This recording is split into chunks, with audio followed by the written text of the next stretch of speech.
día de hoy está cargado de informaciones. Muchas informaciones de Perú, que quieren crear la vacancia del presidente Pedro Castillo, informaciones de Colombia, donde Gustavo Petro barrió en las elecciones para ser candidato a la presidencia de la izquierda, informaciones del este europeo, donde los enfrentamientos entre Rusia y Ucrania se vislumbra una salida negociada, donde se está negociando, y por eso los precios del petróleo, a pesar de Irán haber disparado misiles en el día de ayer, los precios no subieron, y no subieron por varias razones. Vamos a ver todo esto y más en el otro enfoque con Darío Cuba. Soy Tito Olivo, que hoy estaré asistido de Guarionés Luperón. Nos vamos a un corte y cuando regresemos vamos a analizar a fondo todo esto, inclusive con Leonel Falcón, dirigente político de izquierda, abogado, y que se encuentra en Chile en este momento, en la ascensión que estaba en la juramentación de Boric en Chile.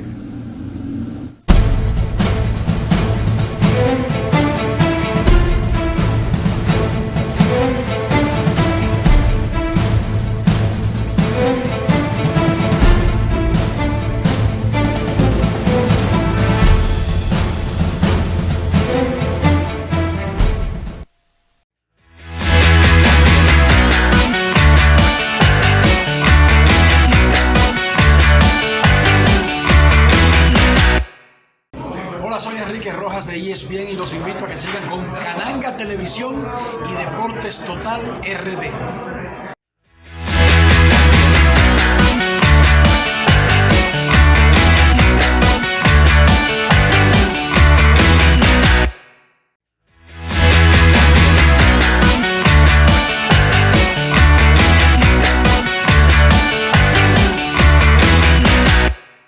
Libre para poder pagar la uni desde donde esté.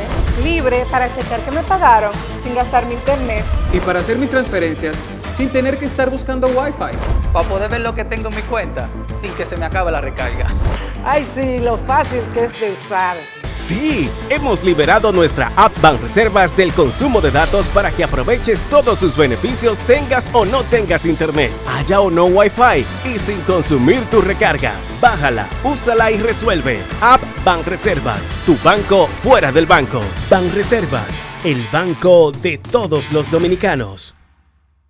Que esto que hemos firmado no es simplemente un papel, sino un compromiso serio para comenzar a ser ejecutado en la parte más grande, que envuelve mayor presupuesto el próximo año, para continuar ahora el proceso de remozamiento de la parte que tiene que ver con la garantía de este año escolar para los estudiantes, para lo cual pedimos también el apoyo de todos los involucrados en la comunidad, del patronato, de todas las familias de las personas que están allí con capacidades especiales. Llegar a este día ha sido un sueño esperado durante los últimos 7 años.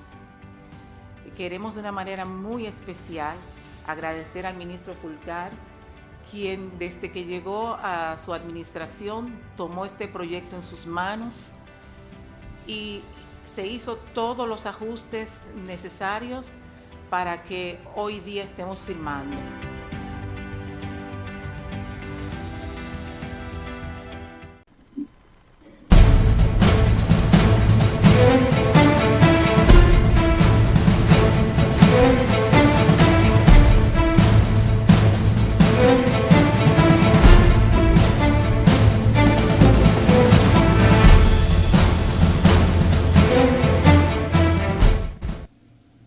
La situación de Perú es complicada.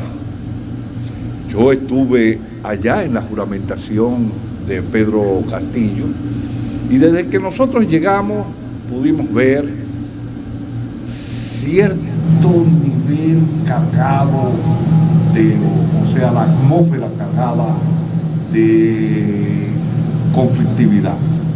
Los grupos de derecha no querían que Pedro Castillo asumiera la presidencia. Inclusive, primeramente, alegaban que había fraude. Después, se trató de hacerle una vacancia a Pedro Castillo, cosa que no prosperó. Posteriormente hubo enfrentamientos porque no querían el Consejo de Ministros que él planteaba, y eso pudo pasar, pero se llegó a pedir la renuncia de Héctor Berhard, que ahí le abrió paso, y el mismo Héctor Berhard, en una entrevista que le hicimos aquí, decía que esa era la primera parte para sacar a Pedro Castillo. En el día de hoy vemos que se pasó, hubo una votación y se abrió paso para juzgar a Pedro Castillo por inconducta en el Congreso. Para hablar de eso, vamos a tener a Leonel Falcon, dirigente político de la agrupación que llevó a Pedro Castillo a la presidencia, o de una de las agrupaciones que llevaron a Pedro Castillo a la presidencia, abogado, dirigente político de izquierda, y que en este momento se encuentra en Chile. Buena, Leonel, ¿cómo te va? Tito Olivo, un saludo muy especial para ti y para todos tus seguidores en tu programa de televisión. Efectivamente, nos encontramos escuchando. Un saludo para ti, Tito, y para todos tus seguidores. Te hablo de Santiago de Chile, a 2-3 días de la instalación en el Palacio de la Moneda de Gabriel Boric. A la orden, como dicen ustedes. ¿Aló? Habla ahora, porque no se escuchaba nada aquí. Un saludo para ti, Tito Olivo, desde Chile. Adelante, a la orden. Sí, bueno, hablábamos de la situación que está viviendo Perú en este momento, con el pedido de vacancia de Pedro Castillo por parte de la bancada de derecha, y que se aprobó de que él debiera participar o ir con su abogado. ¿Qué es lo que constituye eso? Y si hay posibilidades de que se le dé vacancia a Pedro Castillo. Bueno, Tito, la situación en el Perú, como tú lo has referido magistralmente, es una situación convulsionada desde antes de la instalación de Pedro Castillo como presidente del Perú. Tú has vivido ese clima, esa tensión, esa incertidumbre, esa inestabilidad generada por que la derecha jamás aceptó su derrota en las ánforas. Pues bien, han seguido conspirando, han seguido su plan, y ahora nos encontramos en un segundo pedido de vacancia, el mismo que fue presentado con 50 firmas para su trámite, y que hoy ha logrado 76 votos, cuando la Constitución y el reglamento del Congreso solamente pide 52. O sea, se han sobrepasado. ¿Qué es lo que está buscando la derecha? Ya señaló el día y la hora, va a ser el 28 de marzo. Tenemos por delante 2 semanas de inestabilidad política, de agitación, de crispación y de calentamiento de calle, porque hoy la derecha ha sabido salir a las calles y movilizar a sus huestes.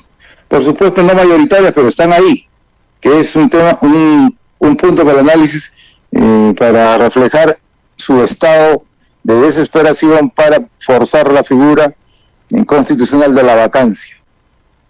Para vacar al presidente se necesita 87 votos, le faltan 11 votos, que lo esperan recuperar o capitalizar en estas 2 semanas hasta el 28 de marzo.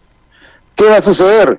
Mañana, la Junta de Portavoces del Congreso peruano ha aceptado el pedido del primer ministro de que el presidente Castillo vaya mañana a las 4 de la tarde a dar un mensaje a la nación.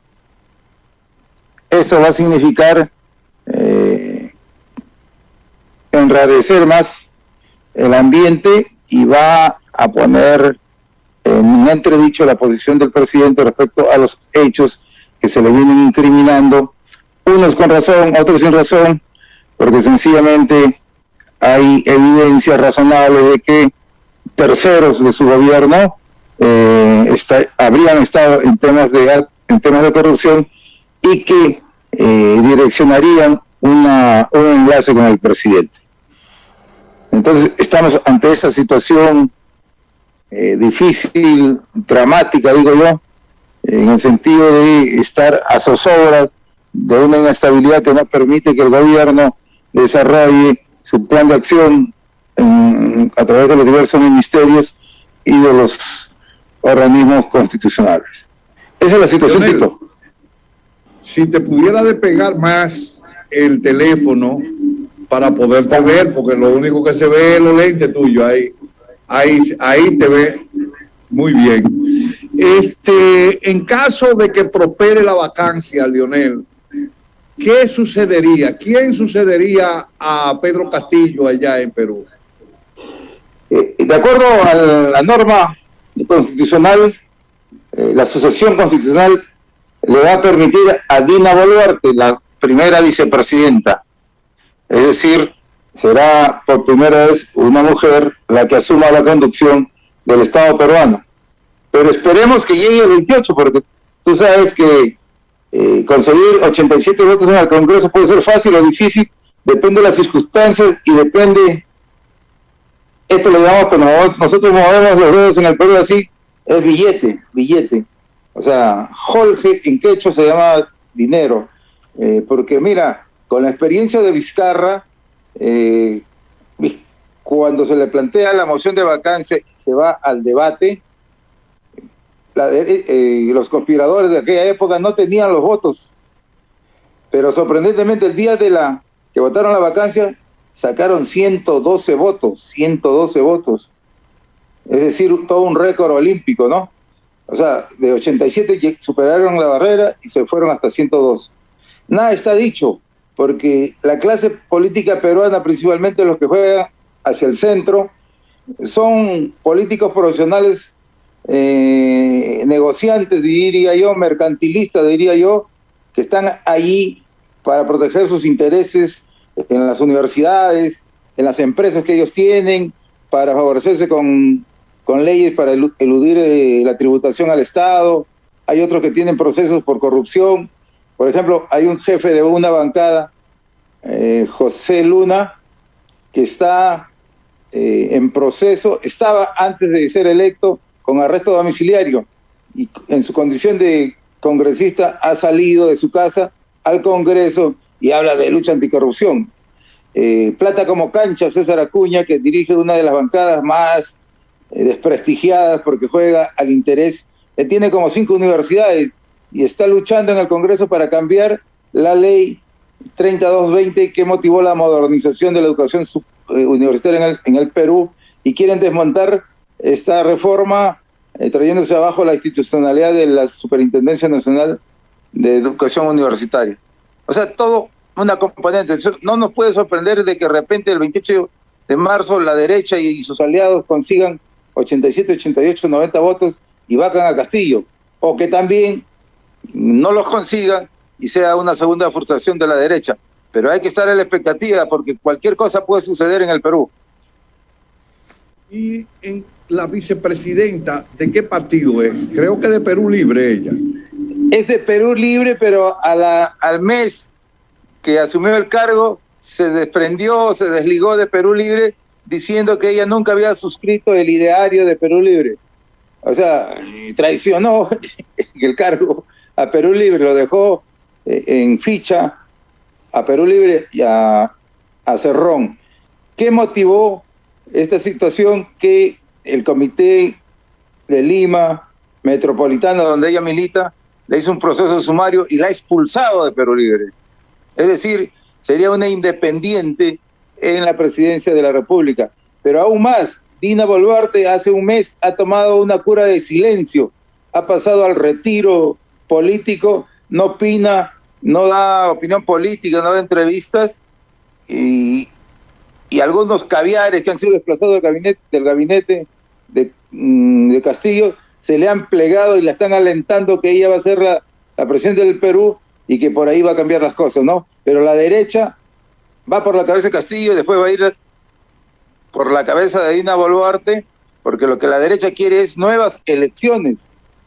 O sea, nuevas elecciones que implica que asuma el presidente o la presidenta del Congreso de acuerdo a la figura, a la norma constitucional, y que la presidenta sea, de acuerdo al protocolo constitucional, sea ungida o proclamada, juramentada como presidenta, y que pueda ella convocar en el lapso más próximo a elecciones generales para congresistas, porque esa es la tesis de la derecha. Entonces, la situación tenemos con nosotros aquí a Guarionex Luperón, sociólogo, político, y además es de mi pueblo, Manzanillo. No sé si Guarionex quiere opinar algo sobre este tema y ver desde su visión, desde su óptica, que él vislumbra que puede pasar en Perú. No, yo quisiera hacer una pregunta al señor Leonel con relación a cuál estrategia que tiene el presidente y el grupo que apoya al presidente para enfrentar esa situación. Bueno, la estrategia fue que la semana pasada, después de que le dieron confianza al gabinete, el primer ministro solicitó la presencia de la concurrencia del presidente al Congreso para dar un mensaje.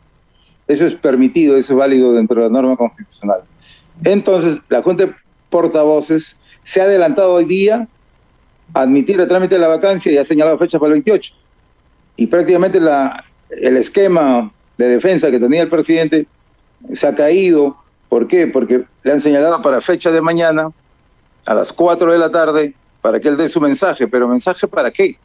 Cuando lo ideal del mensaje era, según la estrategia del gobierno, era evitar que se admita a trámite la vacancia. La vacancia corre por cuerda separada. Lo que haga el presidente mañana será usado a su favor o en su contra, porque no sabemos qué va a decir. No sabemos qué va a decir en su defensa o en todo caso en proponer cuestiones programáticas de su gobierno. Entonces, como le digo, para el análisis hay una incertidumbre, ¿no? O sea, no se puede decir 2 más 2 son 4. No te escucho. O 4 y 4 son 8, no, o sea, es complicado y para los analistas políticos creo que es harto difícil hacer un análisis certero, porque cualquier cosa puede suceder, es como tirar los dados sobre la mesa y no vamos a saber si sale 11, si sale 7, si sale China, o sea, 3 y 2, 5 son mejores. No, es una incertidumbre. Nosotros mismos estando en el apoyo a Castillo por la gobernabilidad, más que todo, no por los incidentes de corrupción que puedan haber cometido, estamos ahí pegados, peleando la posibilidad de que haya continuación constitucional y que Castillo termine su gobierno. Pero eso no depende de nosotros, depende de los votos que están en el Congreso. En el Congreso hay 130 congresistas que van a decidir si Castillo se queda o si Castillo se va. Sí, pero eso depende siempre de la correlación de fuerza, de la capacidad de movilización que tenga el liderazgo, que está alrededor del presidente o que está cerca de las ideas y de la propuesta y también de la defensa de la constitucionalidad. ¿Crees tú, Leonel? Sí, de acuerdo, pero a los mejores entendedores, bien, para los entendedores bien, pero para el pueblo que actúa de manera instintiva, que prejuzga antes de tiempo, y aparte de eso hay que entender una cosa, que los medios corporativos de derecho en el Perú, con un titular, con una campaña sistemática en radio, en televisión, le lavan o le dañan el chip a la gente, y la gente está tomando decisiones que no corresponden a la constitucional, sino por instinto se están ubicando. Leonel, ¿no crees tú que al mismo Pedro Castillo irse alejando de su base de sustentación, eso lo pone en una situación? Tito, no te copio. Parece que hay dificultades en la comunicación. Que si no crees tú que al Pedro Castillo irse alejando de su base de sustentación para buscar gobernabilidad e irse más hacia el centro, más hacia la derecha, eso le quita una base de sustentación a él. Esto te lo digo porque cuando le pidieron la renuncia a Héctor Berhard, yo lo entrevisté aquí y él dijo que le había dicho a Pedro Castillo que el primer paso era él, pero que se preparaba, que iban por la cabeza de él posteriormente. Sí, es cierto, Héctor Béjar cometió un grave error de presentar su carta de renuncia al presidente Castillo. Le facilitó la decisión. Béjar debió haber ido al Congreso a enfrentar y a pechar a los golpistas, a los que lo acusaban, y hubiese salido mejor parado Héctor Béjar, porque sencillamente iba a probar y demostrar que él nunca dijo ninguna mentira y afirmar la verdad histórica que está en los libros, en la historia, y además está en las partes de la inteligencia cubana, la inteligencia de la propia Marina de Guerra de Perú, que declasificó documentos, y de la propia embajada norteamericana en el Perú. Entonces, allí Béjar cometió el desliz de poner su carta a disposición del presidente, y el presidente automáticamente le aceptó la renuncia. Él debió ir al Congreso a debatir con los golpistas y demostrar que la verdad histórica estaba del lado de los hechos que habían sucedido, tal como él lo había narrado antes de ser premier, o sea, en una conferencia en el CAE, en el Centro de Altos Estudios Militares, donde él era docente. O sea, antes lo aceptaban como docente en las Fuerzas Armadas, y cuando llega a ser premier lo denostan por declaraciones académicas, digamos así, historiográficas. Entonces, es cierto, la derecha quiere traerse abajo al gobierno, la derecha quiere nuevas elecciones, la derecha quiere un nuevo presidente, y principalmente quiere salvar a Keiko Sofía de 30 años y 6 meses de prisión, porque el proceso de juicio oral ya se inició. Bueno, amigos, han escuchado ustedes a Leonel Falcón. Leonel, si quiere agregar algo, además sabemos que tú estás en Chile. No, Tito, yo agradecerte mucho tu interés por Perú. Yo sé que tú tienes una vena peruanista, igual a Carlos Sánchez y todos los que te acompañan en tu equipo. Gracias por esa solidaridad, gracias por esa preocupación, y estamos en guerra, estamos en pie de guerra. Cualquier situación, cualquier circunstancia, estamos a la orden para responder y conversar sobre la situación de Perú. Estamos muy preocupados, definitivamente. Yo vuelvo para mañana a Perú y a incorporarnos a los puestos de combate que debemos activar para defender la gobernabilidad y el triunfo, que fue un triunfo popular, que ha estado desde abajo y que la derecha todavía no acepta como tal. Gracias, Tito, y gracias a todos tus seguidores. Gracias a ti, Leonel, y este canal, cananga.tv, es un canal que está abierto a ustedes para la defensa del orden constitucional en Perú. Muchas gracias, Leonel. Nos vamos a un corte y al regresar vamos a hablar a profundidad de lo que está pasando en el este europeo y las posibilidades que hay de un acuerdo pactado para darle fin a la guerra. Nos vamos al corte, pero antes queremos decirle que usted puede recibir nuestra señal a través de su buscador de preferencia, ponerle cananga.tv, y en cualquier dispositivo electrónico que usted tenga inteligente, usted va a recibir nuestra señal a cualquier hora que usted lo decida. Este programa se transmite de lunes a jueves a las 9 de la noche, hora de República Dominicana. Pero si usted no puede vernos a esa hora, usted se registra en YouTube, en el otro enfoque de Darío Cuba, le da a la campanita y usted va a estar recibiendo nuestra propuesta. Nos vamos a un corte y al regresar, analizar la situación en el este europeo.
estoy comprometida a contribuir con todos los temas sobre la niñez que procuren su bienestar y el respeto a su integridad y al disfrute de todos sus derechos. Trabajamos en el marco de una educación inclusiva, resiliente y participativa, que promueve la formación integral del ser humano desde la primera infancia, permitiendo el desarrollo de las capacidades psicomotoras, cognitivas e intelectuales de nuestros niños y niñas. Porque hay en estos momentos una disposición en que la política de esta primera infancia cada día sea más fortalecida. Porque es una apuesta por la primera infancia, porque es, digamos, una etapa vital, evolutiva y educativa y social que marca el futuro.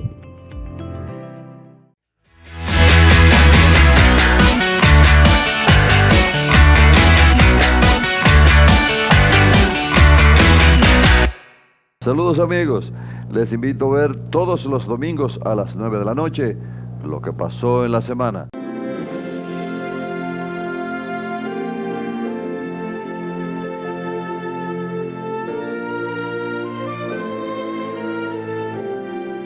Esta revista informativa con los temas nacionales e internacionales, reportajes interesantísimos.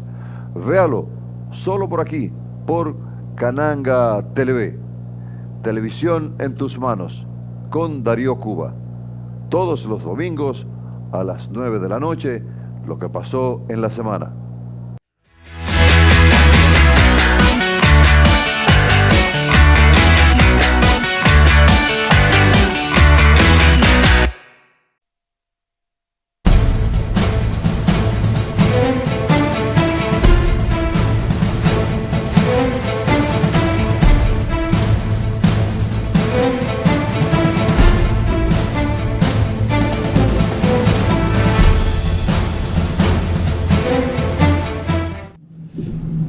Buenas, Guaro. Aquí estamos en el día de hoy, bueno, después de la presentación de Leonel Falcón, haciéndonos una radiografía de lo que está pasando en el Perú, vamos a ver lo que está pasando en el este europeo. Pero antes, Guaro, quería decir que en las elecciones que se dieron en Colombia parece que la izquierda quedó muy bien posicionada. En el día de mañana vamos a tener aquí con nosotros a Marcelo Caruso, pero que nosotros le decimos cariñosamente Fermín González, del Pacto Histórico, para hablar de lo que pasó. Petro va a ser el candidato a la presidencia de la izquierda, ganó con más de un 78% o un 78% la candidatura, y parece ser que irá acompañado de una candidata afro, mujer y afro, a la vicepresidencia, que es lo que le va a permitir mayor votos, como nos decía Marcelo Caruso, en toda esa franja del Caribe tropical de Colombia. Pero vamos mañana a tener ya a profundidad con Marcelo todo lo que ha pasado, cómo quedó el Congreso, porque es importante lo que sucede en el Congreso para que Petro, si gana las elecciones, pueda gobernar con mucha facilidad y no esté sucediendo lo que está pasando en Perú en este momento. Guaro, la situación en el este europeo es complicada para la República Dominicana, que somos dependientes de materias primas importadas y también de combustible importado. Dentro de esa materia prima, la inflación nos está llegando, nos está golpeando duramente. Yo fui al supermercado ayer y, por ejemplo, los cartones de huevo pequeños, que eran a 65, están a 115 pesos. Y el cartón grande de huevo, que costaba 150 pesos, está alrededor de 200 y pico, y en algunos está a 300 pesos el cartón, lo que significa que mientras los salarios permanecen congelados, la inflación se va disparando, una inflación que tiene un alto componente importado y también tiene su parte interna en la República Dominicana, y hay que ver cómo se puede juzgar esta situación para poder enfrentar lo que se está dando. Parece que definitivamente Rusia y Ucrania se decidieron poner de acuerdo para llegar a un alto.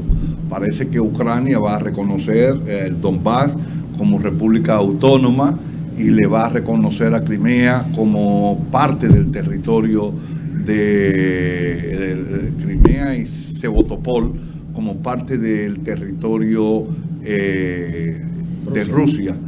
Esto así para buscar un entendimiento y un cese al fuego. Además, el presidente de Zelensky de Ucrania dijo que le iba a poner un alto a Ucrania a pertenecer a la OTAN, que era lo que inicialmente estaba pidiendo Putin, que si él desde un principio llega a esos acuerdos, pues el escalamiento de esta situación no se da.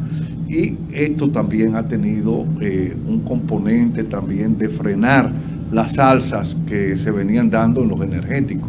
Yo en el día de ayer le decía a mi esposa, mañana aparece disparado el petróleo, porque mientras no se vislumbraba una posición de acercamiento, Rusia hizo un ataque con misil a 1.500 kilómetros de distancia y desbarató un centro de entrenamiento en la frontera, a 25 kilómetros de la frontera con Polonia, un centro de entrenamiento donde se estaba recibiendo avituallamiento militar de parte de los países pertenecientes a la OTAN que le estaban llevando a Ucrania, y que se estaba recibiendo mercenarios o combatientes internacionalistas, como dicen otros, para llevarlo a combatir a las tropas rusas en Ucrania.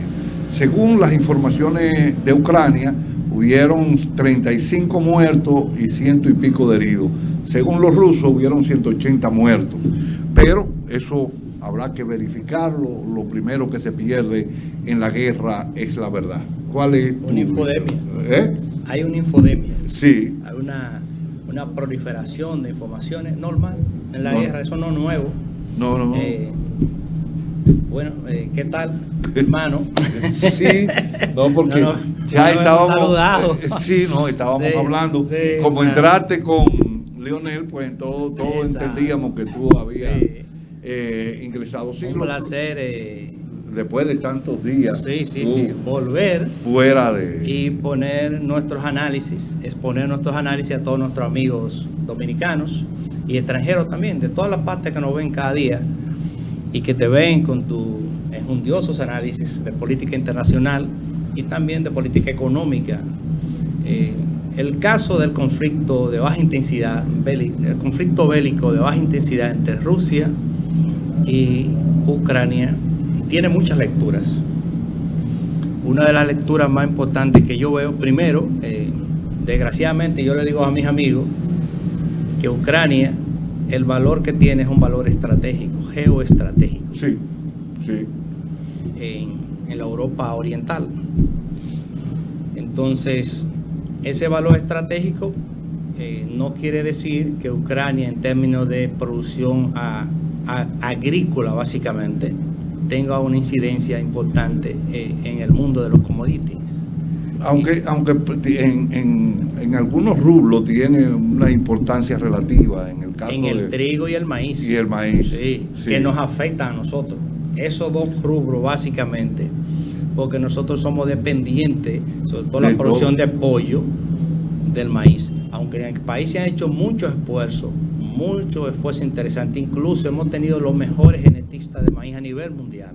El caso de Pedro Comalá, que trabajó bastante para las universidades de Nebraska y todas esas universidades de Estados Unidos, y se trajo a República Dominicana y se han traído mucha variedad, pero aún así él no es autosuficiente en el sector de los maíces. Inclusive ellos también son productores de abono químico conjuntamente con Rusia y Bielorrusia. De fertilizantes. Sí. Rusia, Bielorrusia y Ucrania, pero además nos afecta en el turismo. Ucrania nos enviaba 30.000 o 40.000 turistas y Rusia nos enviaba 180.000, hacían 200.000, 220.000 turistas que no van a llegar. Y el trigo a través del pan, eso no va a afectar. No va a afectar y va a subir. Porque el caso del maíz ha subido cerca de un 5%. Mira, y el caso del trigo ha subido casi un 11%. En términos de fertilizante, yo quiero presentar esto. Esto que está aquí. Esto se lo llevo yo a la nuera mía, la esposa de René. Es un fertilizante que nosotros lo podemos preparar sin mucho trabajo. O se toma agua lluvia normal, tú la tomas en un recipiente y coge las cácaras de la cebolla y la pica, la tritura y la echa en un recipiente opaco, la tapa y la deja un día o dos en esa agua reposar. Después tú lo sacas y la cuelas y la envasas y tú tienes un abono orgánico muy bueno. En mi casa yo estoy preparando tierra compost y preparo esto y lo reparto a los amigos. Y para que tú veas, Guaro, yo voy a los supermercados y busco la cácara de cebolla y me dan funda de cácara porque para ellos es un problema. Entonces, si tú no tienes agua lluvia porque no está lloviendo, tú coges un recipiente abierto, coges agua de la llave, lo dejas reposar 2 días esa agua abierta para que el cloro se vaya y ahí tú haces lo mismo que está haciendo con el agua lluvia. O sea, produce ese abono. Y digo porque ahora nosotros tenemos que ingeniárnosla, porque como bien tú has dicho, el trigo va a subir, o no es que va a subir, está subiendo. Sí, 11% tú subes. El pan va a venir más pequeño y más caro, porque ellos reducen el tamaño y incrementan el precio, entonces se le sube por 2 vías el precio al pan. Y a todos los derivados. Y a todos los derivados. Que tiene que ver con componentes y ya no solamente el huevo, que es un componente importante de la fabricación de pan, ya hablamos de que subió. Y digo que por lo menos, ojalá que nos pongan los precios del petróleo en el día de hoy, el Control Master, para ver, porque si esos precios, vamos a ver, el Brent a cómo está hoy, bájalo porque el precio que está pasando, a 105,77, cayó de 120, porque el precio máximo que tuvo fue 137, 130 dólares, el Brent, el precio máximo que había tenido, y se ha ido moderando, porque Rusia es uno de los principales productores de petróleo, pero además es uno de los principales productores de níquel, es uno de los principales productores de cobre, es productor de trigo, como hemos hablado, y esa parte, paladio, sí. El paladio, el 42% de todo el paladio que se utiliza en el mundo lo tiene Rusia. Entonces todo esto se ha incrementado. Pero recuerda que antes de este conflicto, 3 meses antes, los fertilizantes se dispararon. Sí. Y aquí el gobierno tuvo que asignar en un presupuesto de casi 1.400 millones de pesos para asistir a los productores. Amortiguar. Exactamente. Entonces, el golpe. Ahora viene otra escalada de aumento. Sí. Te puedes estar seguro. Y esto le crea un problema fiscal al gobierno, de déficit fiscal amplio, porque el gobierno va a tener que hacer inversiones para tratar de moderar el golpe, va a reducir sus ingresos, porque aquí lamentablemente se han hecho ajustes en la economía y se han creado leyes como la 112-00 que plantea una gran parte, el 10% de los ingresos que recibe el Estado lo recibe por los combustibles, y eso es peligroso porque nos saca de competencia. Entonces, por eso yo quería decir que nosotros vamos a tener que ir a la producción de alimentos en las casas. Si no tenemos patio, vamos a tener que utilizar la producción hidropónica, vertical, producir. Fíjate, discúlpame que te interrumpa. Mira, fíjate que los dos modelos que se están dando en el mundo actualmente, el caso de Europa, hay una estanflación. Hay, por ejemplo, no está creciendo la economía, sin embargo, una alta inflación. Aquí es diferente. Aquí está creciendo la economía con sus dificultades y nosotros tenemos también inflación. Allá no. Sí, pero recuérdate que la estanflación comienza primero en los países de mayor nivel de desarrollo, es un contagio. Eso sucedió en los 80. ¿Sí? En los 70 primero, comenzó en los 70 una caída del Producto Bruto Interno. ¿Y por qué un efecto contagio? Tú siempre hablas de la guerra de Yom Kippur. La guerra del Yom Kippur. Por ahí comienza con la primera crisis y la segunda crisis del petróleo. Y ahora se da una crisis del petróleo. Si esos precios del petróleo llegan a los $150, va a pasar una situación. Con la caída en los países de mayor nivel de desarrollo, ¿de dónde está recibiendo la República Dominicana ingresos? En las exportaciones, cuando exportamos, nosotros importamos más que lo que exportamos. ¿Y por qué importamos más? Ahora exportamos como 12.000 millones de dólares. Sí, pero ¿y cuánto importamos? Sí, también es verdad. El problema es que nosotros tenemos una tasa de amarre en el crecimiento del producto y la tasa de importación. En la medida que el producto crece, en esa misma medida se dispara la importación. Pero cuando crece los precios del petróleo, el déficit en balanza comercial dentro de la balanza de pago se hace mayor, porque nosotros somos importadores netos de combustible. Pero aquí tenemos un problema, por ejemplo, en el caso de República Dominicana, que tú para parar la inflación tienes que parar el aparato productivo. Tienes que frenarlo. Pero no es en la República Dominicana, es que eso lo habló Keynes hace mucho. O sea, cuando Keynes hizo el análisis de las demandas globales, que es su obra cumbre, eso no es fácil. Cuando Keynes hizo el análisis, decía, bueno, en una economía cuando se da crisis, cuando hay crisis, es porque la economía está en paro y hay deflación. Sí. Por lo tanto, el Estado tiene que intervenir para crear demanda, que es lo que hablaba Marx. Por eso a Joan Robinson le decía, dijo, cuando le preguntaron que si Keynes había leído El Capital, ella le dijo, bueno, si no lo ha leído ha perdido un tiempo precioso, porque cuando Marx analizaba la crisis, decía que la elevación de la composición orgánica del capital creaba la crisis porque elevaba el aspecto técnico, y ahí es que surge el ludismo y todo eso, elevaba el aspecto tecnológico, un incremento en la productividad y en la producción, pero eso sacaba mano de obra. Al tú sacar mano de obra, quitaba demanda, porque esos empleos que se perdían no estaban demandando. Entonces, las personas que habían hecho una deuda para comprar equipos nuevos, para producir, por eso él decía, internamente el capital lleva el germen de su autodestrucción.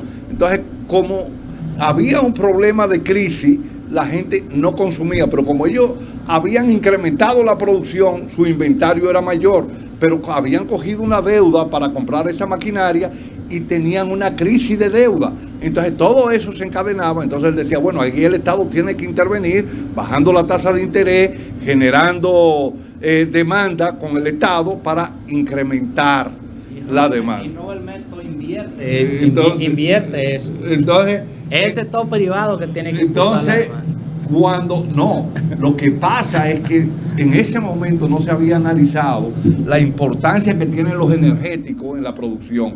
Entonces, cuando se daba lo contrario, que había un calentamiento en la economía, Keynes decía, hay que subir la tasa de interés, reducir el gasto estatal, y eso viene a un equilibrio. Y se planteaba, ahora, cuando se da esa crisis, se produce un problema en el sector de la oferta, y los liberales comienzan a hablar que es por la oferta que hay que resolver el problema. Pero cuando se resuelve el problema por la oferta, se modera, bajando los salarios, moviendo la producción de los países de mayor nivel de desarrollo hacia los de menor nivel de desarrollo, porque la mano de obra es más barata y ese componente va a ser más barato. Van a eliminarle a esas empresas los impuestos a través de zonas francas y de zonas industriales que no van a pagar impuestos. Vamos un día, sacar un día, una hora, un par de horas para hablar a partir de ese 73, cuando entran las teorías de Milton Friedman comparadas con la teoría de Keynes. Entonces, vamos a sacar un día para eso. Vamos a hablar de eso. Y entonces, ¿cómo eso impacta y genera crecimiento económico, verdad? Genera crecimiento económico con inclusión, porque los impuestos pasan entonces al consumo y eso penaliza al que menos tiene.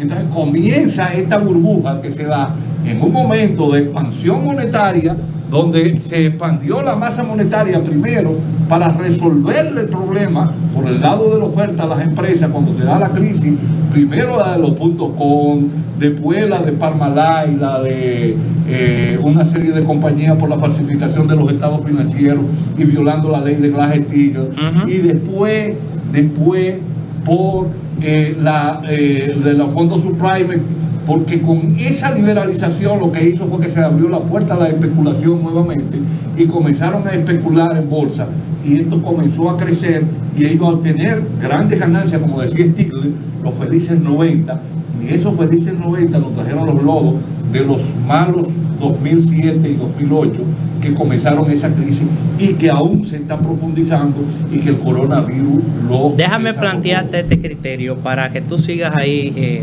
articulando ese discurso tan interesante que tú estás haciendo. Bueno, yo te decía que la crisis, este conflicto entre Rusia y Ucrania tiene mucha lectura. Una de las lecturas que para mí es la más importante y que le he visto poco, nada más le he visto a un doctor mexicano que se llama doctor Alfredo Jalife.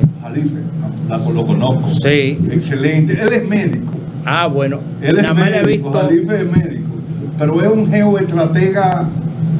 Perfecto. Es premio Nobel de la Paz. Sí. Yo lo conozco. Bueno, pero él ha hablado de un nuevo orden, que esto va a sentar la base para un nuevo orden internacional, pero sobre todo rompiendo la bipolaridad, la unipolaridad que existe actualmente. Yo digo, no solamente eso, esto va a sentar la base primero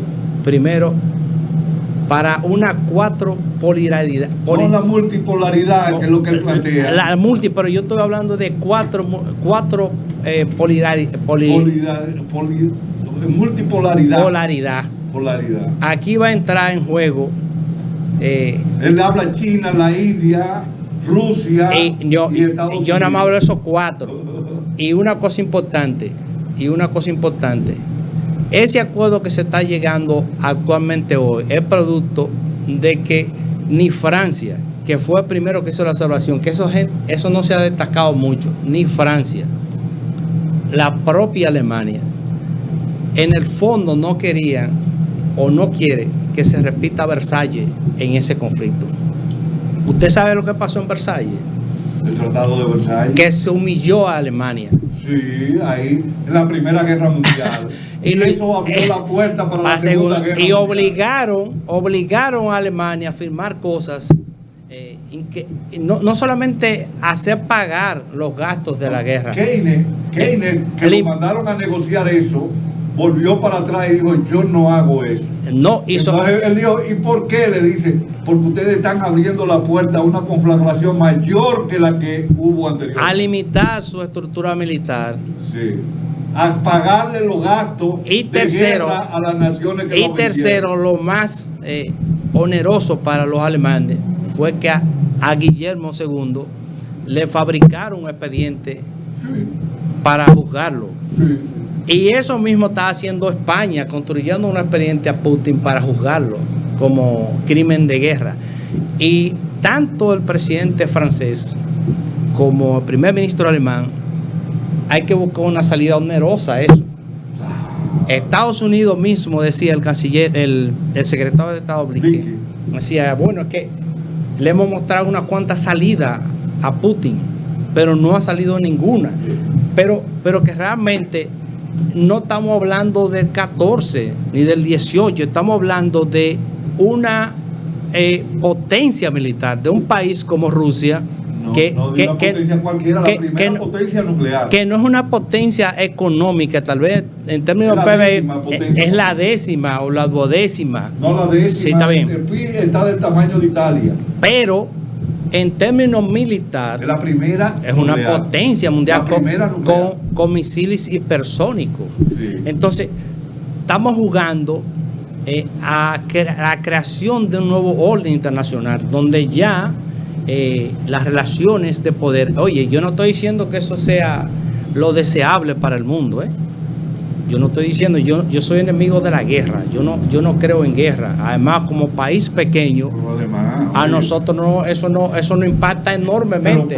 Oye, por eso yo te decía que estamos creciendo, pero hay que ver, las remesas se nos pueden caer a nosotros. Sí, todo eso. El turismo se nos puede caer. Y un proceso importante, oye, que tú sabes más que eso, mucho más que yo de eso.